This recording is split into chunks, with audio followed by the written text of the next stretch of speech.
Thanks to the ISECON 2013 for having me here. I must confess that this was a last moment entry on my part, so I cannot match Amit's excellence, but I'll try and see what I could do. A little more of coronary. This patient, obviously the diagnosis is very obvious. What's the diagnosis? Acute infravol MI, infralateral, isn't it? 90 minutes ECG post-thrombolysis with persistent chest pain. Underwent coronary angiography, so the RCA osteoproximal segment was occluded. Underwent rescue angioplasty, and then post-PCI, 30 minutes after, in the CCU, this is what was seen. Yeah.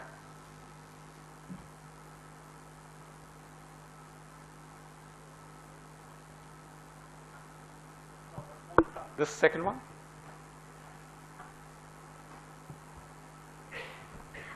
Yes, I would try to ask the audience what do they think. It's very interesting ECG. 30 minutes post-PCI in the CCU. Asymptomatic. Patient was asymptomatic, but this is what you notice. So what do you think is happening? Take a good look at the ECG, and then I'll ask you the questions.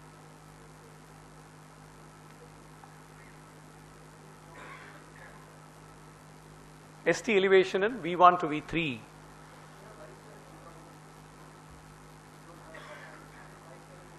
Yeah, I'll give you that. So where is the culprit? He had a LAD lesion also, which is about 50% during the angiogram. So where's the culprit? LAD? Plaque rupture, obviously, isn't it? Thromboembolism to the LAD? Or RCA acute stent thrombosis?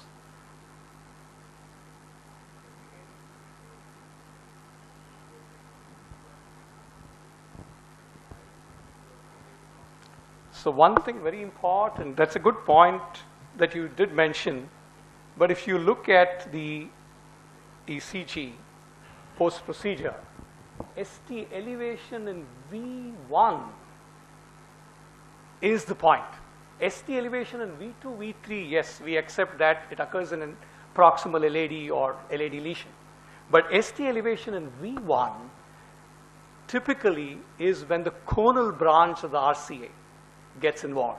The conal branch is what supplies the proximal portion of the interventricular septum. And that usually, that's why in an antral MI, even though there's a proximal LAD lesion, you don't see ST elevation in V1, but you see in V2, V3, because the conal branch of the RCA protects that interventricular septum, the proximal portion, the basal portion.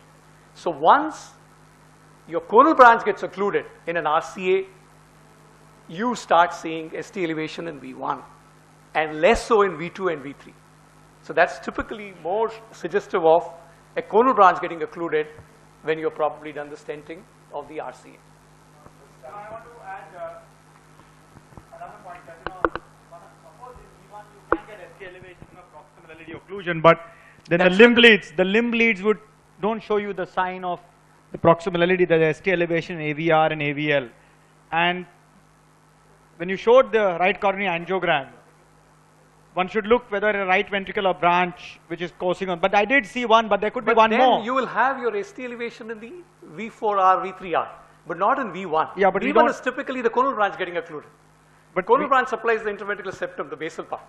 But we don't have the right-sided leads here, so. I have. Okay. That's what KU asked me for. First ECG showed, the angiogram showed the stump of the coronal artery which completely disappeared after the. Exactly. So now have the entire ECG, including the right-sided leads, which is showing V4R and ST elevation. So telling you that not only the coronal branch, even the RV branch is also gone with the stenting.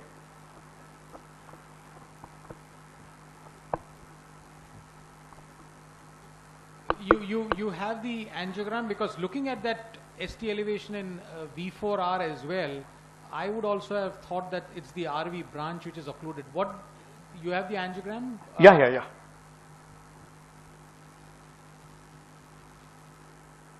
No, post the second one, because This RV branch is still patent. There was another large RV branch which got occluded, but the first shows absolutely nothing there.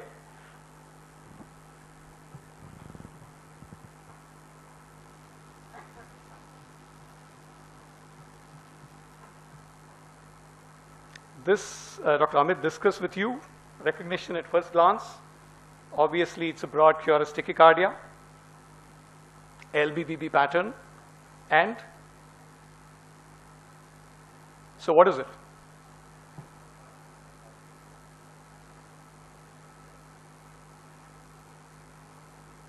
Is it SVT with aberrancy, or is it VT?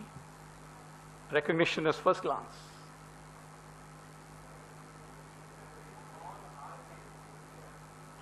Okay, small R waves in V1, V2, but look at the, the R to the S nadir, and look at the QS in V5, V6. Excellent, excellent, excellent. The other important thing is there's a negative concordance, and look at the axis. So all that goes in favor of VT.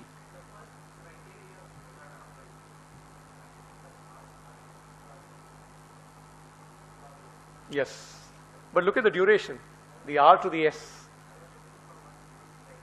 Okay, where you see a transition. So 34 male with palpitations. What do you suspect when you look at this ECG? It has a left axis, it has left bundle branch block pattern. So obviously, it's coming somewhere from the infraposterior surface of the right ventricle, probably. 34-year-old. Let's see what happens once he converts to sinus rhythm.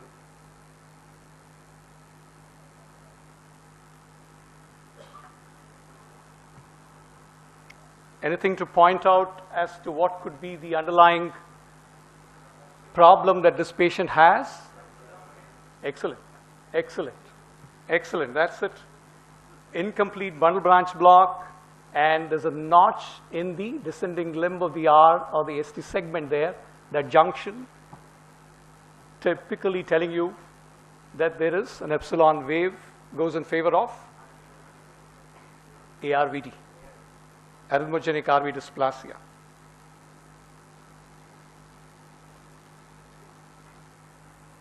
Another case illustration, acute coronary syndrome, anteroseptal MI, angioplasty to LAD done, patient stable. This is what the ECG showed in the in the recovery room. And then, what do you think happened here?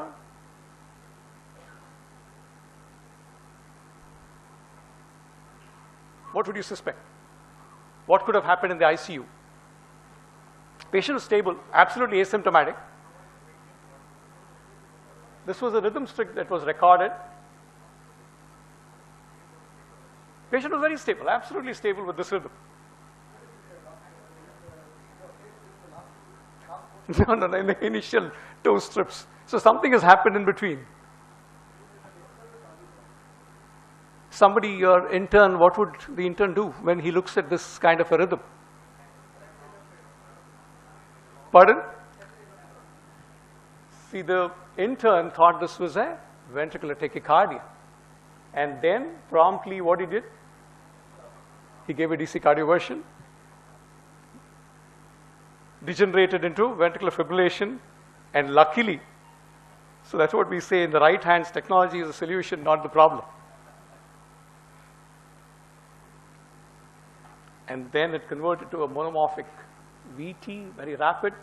Luckily, again, DC cardioverted and DC fibrillated, patient reverted back to sinus rhythm. So basically, what was this? Was Exactly.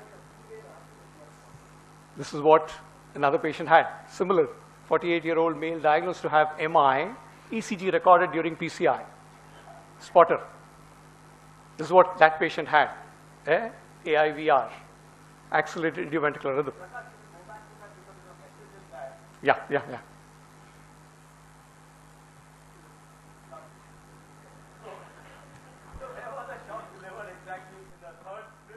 Yeah, in the third strip, right here. Right here. So basically, the reason why I'm saying this is because, I want to ask the postgraduates here, because I myself was shocked when I asked this question in 2-3 teaching hospitals, including in the DM programs, that any postgraduates here that what type of shock will you deliver during a patient who has a VT? If a patient has VT, monomorphic VT, will you give a synchronized shock or an asynchronous shock? Pardon? No, I wanted the postgraduates to answer. When is the time when you will give an asynchronous shock? No, in VT or in something else? What about atrial versus synchronized? What about atrial fibrillation? Let only the postgraduates answer, please. In atrial fibrillation, if you want to shock a patient, will you give a synchronized shock or an asynchronous shock? No, what are you synchronizing it with? How many for asynchronous shock among the postgraduates? Please raise your hands. And how many say synchronized shock in AF? So there is still a fair people who feel you should give asynchronous shocks. And in fact, this is the answer I got from a lot of postgraduates. They just turn on the defibrillator and shock and don't press the synchronization button. And then this is what can happen. We should ask why in AFib, any of those who said asynchronous, why did they think they should give asynchronous shock? Anybody in the back who said that in AFib you should give asynchronous? Not you, please, any postgraduate. Those who said asynchronous shock. When you have a very organized rhythm, be it SVT or VT for which you are using the shock, it has to be a synchronized shock. Only in disorganized, chaotic rhythm where synchronization is not going to be possible, fallacious, delay the detection, which will happen only in a polymorphic VT-VF situation. Is that clear? So that means you need to synchronize it with the R wave, isn't it? So wherever you have a good R wave, synchronize it. Where you cannot make out an R wave, you obviously have to use a non-synchronized shock. There's another point here, though. The first shock is 10 joules. Of course, it was an inappropriate shock anyway, and it was not synchronized. But I would ask the question, why use 10 joules? The second shock is during VF and is asynchronous, probably. I'm assuming they kept it asynchronous because it probably wouldn't have synced on that. And it's 50 joules. There is no reason whatsoever to give a 50 joule shock into ventricular fibrillation. And not surprisingly, it didn't work. So if you go to the next strip, That's true. if you go to the next strip, oh, that one, we gradually go up and end up with 99 joules. So I would have to ask, what is this about? What are we trying to conserve here? I know that the lights go out and flash in India a lot, and the power goes down, so I'm not sure why we're doing this. We're trying to conserve electrical energy.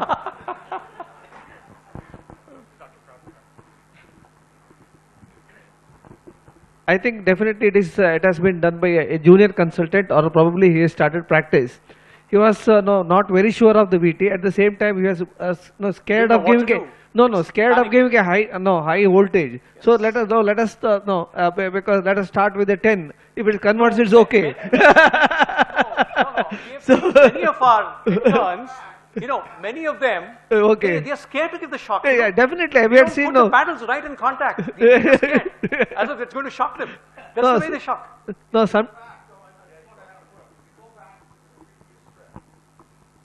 That would not have happened if they hadn't given a 10 joule shock. If that was a 100 or a 200 joule shock, their patient would not have gone into VF. Absolutely. So in fact, not only were we trying to conserve energy and giving it wrongly, but in fact the outcome was determined by the 10 joule shock. So it's actually quite wrong.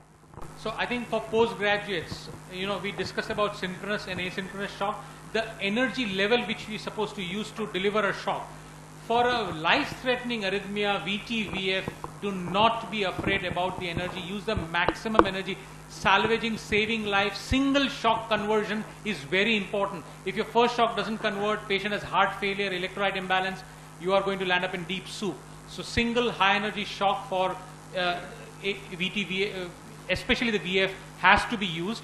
It's only in supraventricular tachycardias that you can use lower energy joule shock. Amongst them also, if it is atrial fibrillation, your 20, 50 joule shock is not going to work. Atrial fibrillation again is an arrhythmia which occurs span both the atrium. You require to give a good energy across the heart, minimum 100 in a biphasic mode you should be using to convert even atrial fibrillation. I think for the postgraduates, I think I quite understand. You're an intern, you see a VT and you think you needed to shock. It's quite understandable. I think what the message is, if the patient is stable, even if you have a ventricular tachycardia, go for pharmacological therapy first if the vitals are stable. The second thing, what happened here is the intern was so panicked, as someone was ramping up the energy, he started delivering. That's exactly what happened. It was 10, 50, 100. He delivered. So that is, he was intensely, he was panicked and he probably delivered every single shock as he was ramping up the energy. Please remember, when you have to deliver 150 and 200, the charge build-up time takes about 5 seconds. And you need to wait for the charge to build up and then you deliver the shock. So whenever there is a regular monomorphic VT or atrial fibrillation, it has to be synchronized shock. Please remember, converse is true. Pleomorphic or polymorphic VT and VF, you give a defibrillation which is not synchronized.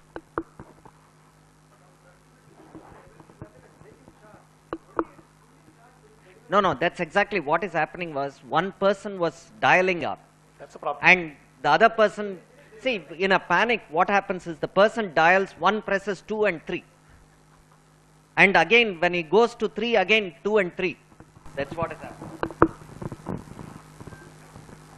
I don't know whether this was alluded to, but anyway, just a brief note on accelerated idioventricular rhythm. Rate faster than the normal ventricular escape rhythm, but slower than VT. Onset and offset is usually gradual, and isorhythmic dissociation is often present. Has been reported in 10 to 40% of cases of MI, especially but not necessarily with early reperfusion. AVR is more commonly noted in inferior wall MIs. True or false? Accelerated idioventricular rhythm is more commonly noted in inferior wall MIs. Is it true or false? How many say true? How many say false? So that means it occurs equally in both. And is it a harbinger of increased risk of sudden cardiac death? True? No, obvious. Incidence is equal in anterior and inferior wall MIs, not related to the infarct size, not related to increased mortality or VFib, may be also seen in ditch toxicity, myocarditis, and cocaine use. Symptoms are usually related to loss of AV synchrony or slow ventricular rates or both. 70-year-old male with frequent episodes of palpitations. What is the diagnosis? Again, a broad cure is tachycardia. So what does it mean? Is it VT?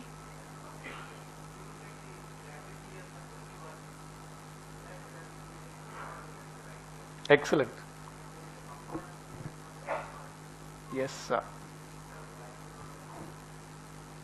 So goes more in favor of VT. But what's happening to the V5, V6 complex? It's all still positive, concordance. Positive concordance, that's what you're trying to say, isn't it? The axis is reasonably normal. And what's happening in all these? What are you seeing here? The baseline, is the baseline even?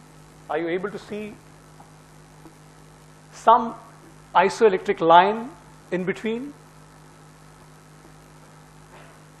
Either a retrograde P or whatever it is, but are you able to see an isoelectric line in between? Anyway, somebody smart enough gave IV diltiazem, and this is what happened. So now what's the diagnosis? Still VT?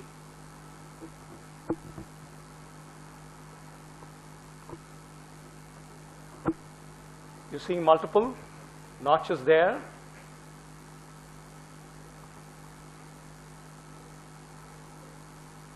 Atrial, macro reentrant atrial tachycardia with now obviously changed AV conduction.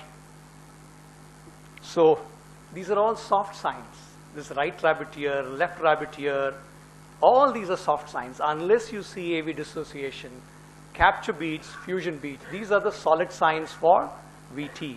All your rabbit ears and all those, I think, put together, many a times, I think you misdiagnose VT. So these are soft signs. But finally, it's not that. So what do we do? That's what I'm telling you. It's not VT. That's what I said. Unless you have fusion or capture beats or AV dissociation, VA dissociation, that is the strong point, which Prakash, what was the LV function or underlying structural heart disease? Was there any or none? this patient, if I remember, LV function, I think patient had undergone a ASD closure and had a, dilated right atrium, grossly dilated right atrium. True. I think often in structurally abnormal hearts, you might get QRS pattern which does changing. not Yeah, necessarily that's fit true. into, That's true. Your ability to differentiate SVT. With VT. I didn't tell the history. Okay. That is the secret. That is where we have the.